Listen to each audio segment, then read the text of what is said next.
Hi, I'm Angie from Crowd 80 Magazine, and I'm sitting here with the 88. You guys want to go around and introduce yourselves? I'm Anthony, and I play drums. I'm Adam, I play keyboards. I'm Keith, I play guitar and sing. I'm Todd, I play the bass.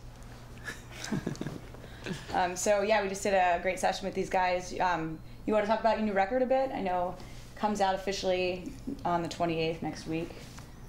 Self-titled, correct? Yes. How's the reception been so far? Because you've done a digital release prior to this. It's been great. All 50 people that bought it are really enjoying it, so that's good. Wait till it officially comes out. Yeah, no, it's been really good. I mean, we're totally happy with the record, so I think that's what really matters. At this point, whatever happens is okay with us. Was it recorded in LA? It was. It was recorded at a place called Grandmaster. And we had a lot of fun. It was really easy, and so I think we all just had such a great experience doing it that, like I said, I don't think we're too worried about anything. You know, I think it's when you make a record and it just isn't done in the right way, and then that's when I worry about reception and how people are going to hear it and all that stuff. But if you take care of, you know, the main thing, which is the music, and you're happy with that, then whatever happens after that is okay. Mm-hmm. What's your all songwriting process like? Is it all collaborative? Usually starts with the drum beat. Right. This record was more collaborative than anything else we'd done in the past. A lot of the songs came out of us just getting together and making stuff up.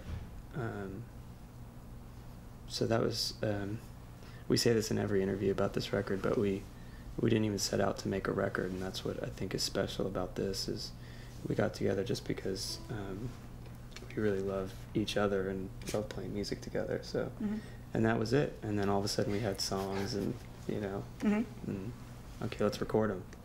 How do you feel like living in Southern California informs your sound and your music? I have no idea, because I've never really lived anywhere else. So it's very like sunny, you know. It has a really sunny beach vibe, kind of. Yeah, I could see that. But I don't go to the beach because I'm so white. Because you're a musician, you sit in dark rooms. Yeah, well, because I'll burn. Oh, well, yeah. It's sunscreen. Do you guys want to tell me a little about? I know your name, the 88, has like a backstory. You guys want to tell our readers about that? I don't know who to direct these questions to. You just throw them out there. So Yeah. Somebody will bite. It's just what does it mean? It's 88 keys on a piano, but it's really not anything, to be honest with you. Well, I read about a correlation to the French Kicks. It's a title of one of their songs, and the guy that used to be in our band had that record and saw it and just wrote it down. It was just on a list of hundreds of names. Oh. And then everyone kind of liked it in the band for a different reason. It really had nothing to do with being fans of the French Kicks. But do they know that they're your namesake? Inspired you? I don't know. I think the guy that used to be in the band kind of knew them or something, but it's not an homage to the French Kicks or anything. Okay. Interesting. We heard a new one, actually. It was 8 arms and 8 legs between us all. That's right. You tell me. Or, I don't know, some guy just said that the other day, and I was like, I guess that's true. There's 8 legs, right? True, yeah. 8 arms. So I like that one too. You have to update your website with we're going to put that one in info. there, sure. Yeah. So you guys have, I know here at the Vault, obviously we're interested in the Kinks and Ray Davies. You guys want to tell me a little bit about that relationship? Well, he was looking for a band to tour with, to open for him, and then play some Kink songs with him. So we, you know, Hollywood connections. Yeah, Hollywood connections. We used our influence, and we did that, and it was incredible, you know. So we got to record with him, which was amazing, you know, and yeah, it was great. He sings on one of your all's tracks as well, right? Yep. Which song is that? It's called They Ought to See You Now. It's one of the ones we did today. Okay, nice. Yeah. And do you guys keep in touch with him? Is that sort of sure, a running relationship? Sure. Adam heard from him Best a couple friends. days ago. Yeah. Well, he just finished a collaborations album of different people doing Kink songs. We got to be on the album. And so I wrote him to say how amazing it sounded. We got a couple MP3s sent to us, and it sounds amazing. Like, I just can't believe that we're playing with him. It's just crazy. It's pretty cool. But yeah, so I just said it sounded great, and we loved doing that with you. And he said, thanks. He said, who are you? Yeah, who are you again? No. Kind of also honoring, the rock history that we celebrate here. You guys also played with Elliott Smith. Can someone tell me a little bit about that experience?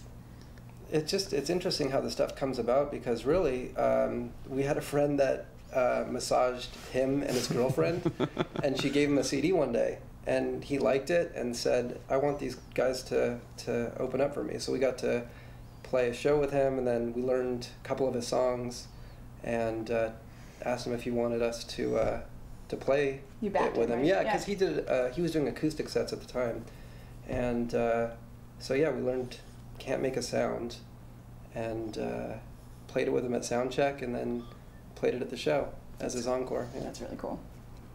But it's funny because people as time passes, the story grows, and Sure. we're best friends, and Takes on all this allure. Yeah, I mean, we barely knew each other. We just played a show and got to back him on a song. But that was his personal, decision, right? I mean, No, it was fun. That's cool. Yeah. Also, what I just read about you guys was that you did a track that was entirely recorded on the iPhone, and that's coming out on this new record as well, or is out? It's already out. It is out. That one's out, yeah. Can you guys tell me about that? How that was sort of arranged, how that came about? Well, Hollywood connections again. Well, I had seen the 4-track application, and then we had talked about it while we were touring somewhere, and just talked about trying it, and then coincidentally, a guy that we have known forever, who's kind of affiliated with Apple, called and said, hey, would you guys want to try this application and try to record a song on it? You guys be the first band, and blah blah blah. So it sounded fun, especially after making our last record, which was just laborious. Yeah, like the opposite of 4-track recording. Mm-hmm. It was like everything was really 40 track. Yeah, so anyway, And the vocal. it was fun. Do you guys in the studio do a lot of layering and vocal harmonies and? Yeah, on this record it's pretty minimal. We just we did it in 9 days, and played everything live. Kept it to just a couple takes each at the most, and then took a couple days to do some harmonies and a couple little guitar overdubs. But there's really not much on this. We just wanted to keep it try to keep it as close as possible as to how we sound when we play a show. Mm-hmm. Yeah, that's. To keep that in mind when you're recording. Yeah. Yeah, and I think in the past we've gone into the recording with that in mind and never really been able to stick to it. Mm-hmm. Especially me, my voice. It's always well, let's play around. Fuck with it and make it something else, But this, we really left it, as live and raw as anything we've ever done. Who produced and engineered the record? We produced it, and this guy named Andrew Olekel, he engineered it. He's a great guy. So you guys are on the kind of an end of a tour right now. How else do you plan on promoting this record through the fall? You guys doing more touring? Great question. Viral marketing? Yeah, I don't know. We just sort of, I don't know, things just keep coming up. We don't plan a lot. And so I don't think we know what's going to happen next, but we assume something, something good. We'll write about you in Crawdaddy. So. Oh, thank you. Thank you. Get you out there. Awesome. How do you guys feel like living in Los Angeles? I mean, you guys do a lot of movie spots and television spots and ads and stuff.